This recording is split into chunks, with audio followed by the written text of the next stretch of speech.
Welcome back to our show, your show, Let's Talk Stocks. In studio with us this morning is Melissa Tavares-Wilson. Of course, she's the CEO and founder of Mel's Sticky Jam. She's, of course, here to talk to us about those sweet treats, even how healthy they are. Welcome to the show, Mel. Hi, Neilson. Good morning, everybody.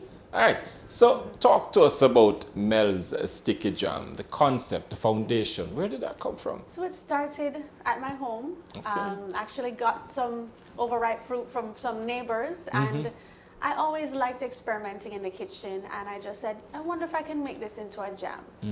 And it just kind of started from there. I Googled how to make a jam and just started experimenting. And of course, my husband and family were my guinea pigs in the beginning. And eventually selling to friends and family. And it was during COVID that I had the time to really decide if I wanted to kind of go forward and actually make it a business. And I decided to register it at that point because I was at this point selling to friends and family, and they kept saying, you know, you need to just make this your thing. You need to really pursue this. So that was kind of that, you know, how it all started. So many business got their start in Yes. COVID as people pivoted and looked for other Yes, things it to was. do. What has it been like since then, though? So, you know, it started very slowly in the beginning, trying to really experiment and make sure that my formulas were exactly what I wanted it to be. But once I started formally selling in the stores and going to pop-up events, and my name started to get out there, it really has taken off in a big way. Okay. Yes. As you talk about formulas, talk to us about some of the flavors that you, according to you, experimented with. Yes. So my very first jam was actually made with star apple. Star. Yes, and then, but that's not a current flavor that I push because Okay. it's not always easy to get star apple. But some of the flavors that we sell today are mango scotch bonnet, pine and ginger, jackfruit and rosemary. I also do a Blue Mountain strawberry. Okay. Yes, so, and a rosemary pepper jelly. So all our jams are made with Jamaican fruit. I like the concept, but the one with the Scotch bonnet, that's what, mango Scotch Mango bonnet. scotch bonnet, and the rosemary pepper jelly also has scotch bonnet in it. Because Okay. you know, Jamaicans, we like our pepper. Yes, we like the spicy. Exactly, yes. So it's sweet and spicy. It has a sweet heat. The mango scotch bonnet, it's sweet in the front, and then behind is the scotch bonnet. What's the feedback? I mean, on some of these. I mean, how the palate has been receiving. Right, so in the beginning, I did a lot of pop-up fairs because for that very reason, I wanted to get the feedback. I wanted to hear from the consumers, did they like this? Was the level of heat too mild? Did they want me to turn up the heat? And so that was very helpful for me to really kind of establish what I wanted the jams to be, what I wanted the formulas to be. So just customer feedback and tweaking things along the way has brought it to where it's at now, which is making sure that it's something that most people enjoy. You can't please everybody, Yes. but generally speaking, it's, trying to make it so that most people will like it in this way. Absolutely. Yes. So you've ventured out, you've done the pop-up fairs, you've gotten some of the feedback, you now decide to go full scale. How difficult was it getting it into the marketplace, the supermarkets, wherever you Well, luckily I knew a few people in the industry. So just utilizing the connections that I had in the beginning, which I think any entrepreneur, Of course. should do in That's the beginning, important. is kind of just using your sphere of influence and kind of reaching out. Luckily, during COVID, it was really a good time for my business to enter the market. A lot of retailers were actually looking for local artisanal products when, the global market was not always, Yes, their supply was not and always the supply consistent. problems. Exactly. Yes. So it really helped us local artisanal brands to really showcase what we had to offer. And so my very first retailer was CPJ Market. Oh, good. And good market yes, that it was is. a good market for my product, which is a gourmet product that caters to that clientele. So that was basically my, how it all kind of started from there. And then I ended up getting other retailers but utilizing again the network that I had. And once you build a good rapport with a client, with a retailer, and they see that you're professional, they'll also recommend you to other people. So it's about maintaining professionalism, meeting deadlines, and just, communicating effectively, and just building a good reputation that will make your business continue to grow. And consistency of quality. Consistency of quality is another thing, and also learning things along the way. So understanding you're going to make mistakes in the beginning, but it's also how you handle the mistakes and making sure you don't make that mistake again. All right, great. You've used mainly local products. How difficult is it? Some of these products are seasonal. Produce, right. Right. How difficult is it to sort? So that is a good question. That is probably my number one challenge right now, especially as the business grows and my demand grows for those products or produce. Just really establishing a good relationship with farmers, with suppliers, reaching out to RADA has been very helpful. Oh, great. Reaching out to whatever resources I can have, and having more than one supplier for the fruits Makes sense. has been helpful. Yeah. And you produce locally? Yes, in Kingston here, yes. From my home at the moment, which is a whole other thing. Okay. But yes, at the moment it's still a home-based business.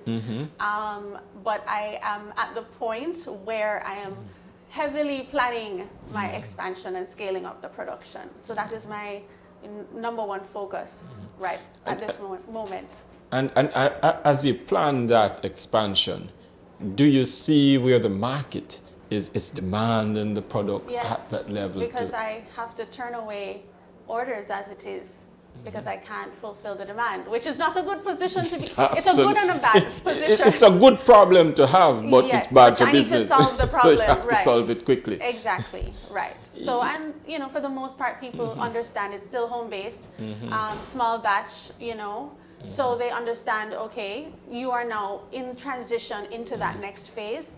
So, is there a scope for really upscaling this type of business? So, yes, 100%. I'm turning away business as it is, and I can't really take on more than I'm doing right now. So I know the demand is there.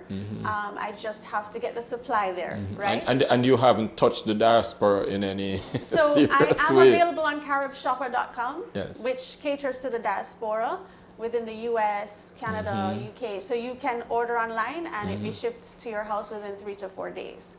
So if I do have friends or family or anyone that reaches out on Instagram, I get a lot of requests from abroad. Then I do forward them over to caribshopper.com, and I can also ship globally personally too. So, but yes, there is a demand within the diaspora. And just in general, people who love Jamaican products, which, Brand Jamaica is global. So we talk glibly about Brand Jamaica all the time, and Jamaican products and on the world scene and so on. But we've not really gone about in a big way to take advantage of that. In the future, is that somewhere you're looking to go? For sure. Once I'm able to establish myself within the local market here in Jamaica and the Caribbean region, then yes, I definitely have my eyes set on the more global market, for sure. But the sky is the limit, because you've not yet satisfied the local market. You then have region, and then you have the diaspora. Yes. So it's an excellent business opportunity for you. What are the biggest challenges that you see? Well, one of them we spoke about, which is the supply of the fruit. Side. Making sure I have contracts in place that help to, just confirm that I will have a certain supply. Also, from time to time, some of the raw materials outside of the fruit, like the jars, for instance. During COVID, we had moments where, the importing of the jars was a challenge with the local suppliers who bring it in. Yes. So that's something that I'm going to have to look into as my business grows. I'm going to have to look into bringing these things on my own, just to ensure.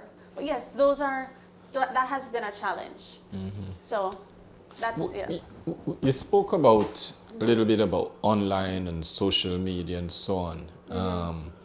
how big an impact do you think that is having on new entrepreneurs and breaking into markets? Definitely.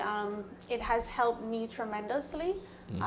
I hired an amazing social media manager, and she is in the food industry. She works within the food industry, so it was natural for her to take on my company. But it has been instrumental to just get the eyes out there for people to see, other businesses to see what I'm doing, how my products can be used in a number of ways, not just on toast. You can cook with it, you can bake with it, you can, you make cocktails with it. So it's showing the versatility of my products. It's showing what we're doing, where we're going. And talk to me about that cooking part.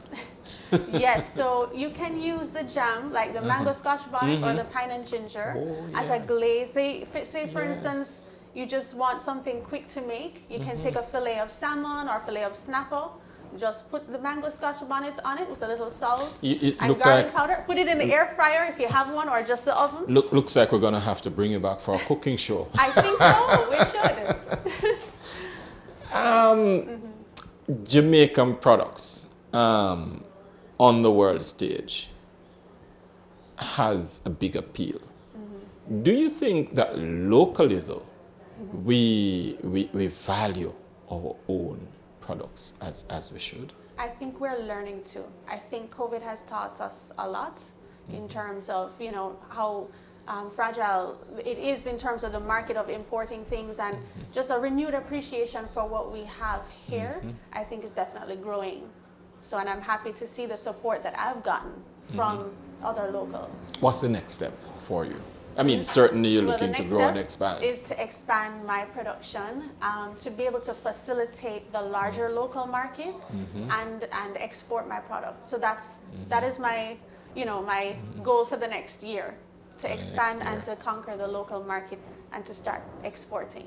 Are there new flavors that we're going to be looking forward to? That's another thing.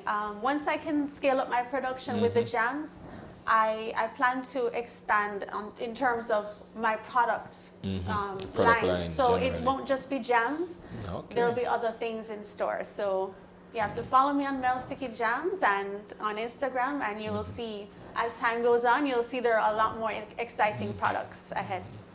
And so it's on Mel's Sticky Jams. Mel's Sticky Jams on Instagram. On Instagram. Yes, that's the best way to follow me. You can email me, DM me, and we're working on the website. All right. Yes. As we look to wrap, Mel, what do you see the next 3-4 years? The next 3-4 years, I see the brand being in every supermarket in Jamaica. I see maybe, within the diaspora of the US, within certain niche markets. And I see us with a developing product line that can really conquer and be globally available and to CPJ everybody. is already taking you maybe into the hotel sector in Jamaica. So yes, I have started with some gift shops. So yes, I'm looking forward to also being in the airports and villas and all of that.